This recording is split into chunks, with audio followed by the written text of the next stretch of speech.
Okay, now that you've defined the seats, before you go looking for the people for those seats and trying to get somebody into that leadership position for those seats, you really need to define what excellent or great means to your agency.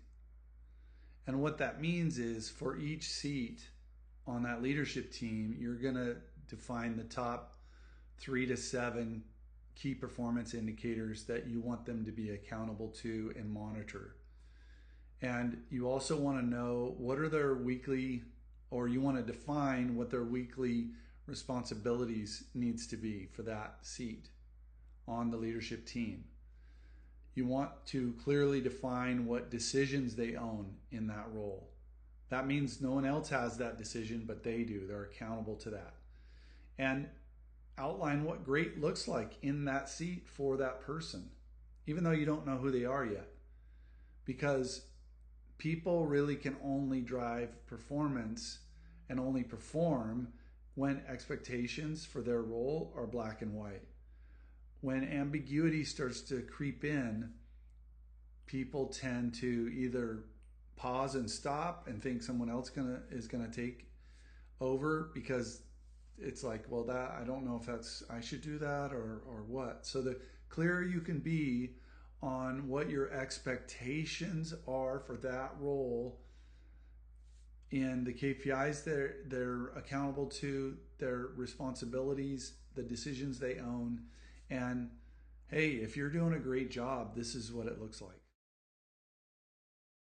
Okay, great. You've really defined what excellence means and what those leaders on your team in those seats are accountable to.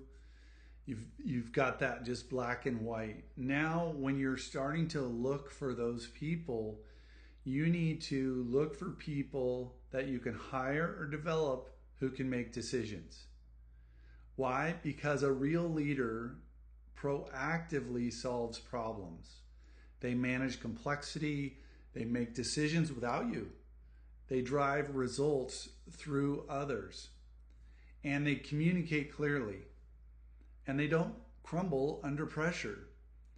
And this is where a lot of agencies, I think, fall apart, is they hire managers and not leaders.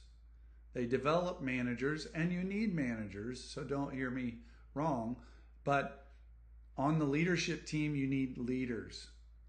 Leaders that understand where things are going, identify and solve problems, come to the table with resolutions. Hey, I have this problem, and here are the 3 things I want to try, and I think number 2 is the best one. What do you think? Great, good, let's go. Identifying issues and making those decisions sometimes means they don't always ask for permission. And a true leader that you trust on your team, that's okay. Go ahead and make those decisions. You don't have to run everything through me if I'm the visionary of the business or if I'm the CEO.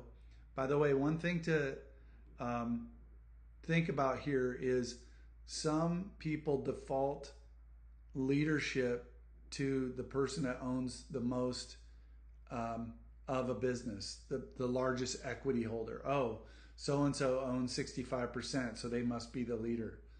Well, they might be a leader, but depending on what role they're in, they might be accountable to different things. I've had experiences where I've had partners who own more of the agency than I do, but they've put themselves, let's say, in the finance role, and they're leading that part of it because they're the most valuable there. And they know other leaders need to be in other seats on the leadership team to really be the most effective. And that takes a humble partner, a humble business owner, a humble person to be able to recognize what leadership is, who has the right leadership and the right experience for the right position on the leadership team. So don't hire managers, hire leaders for your leadership team.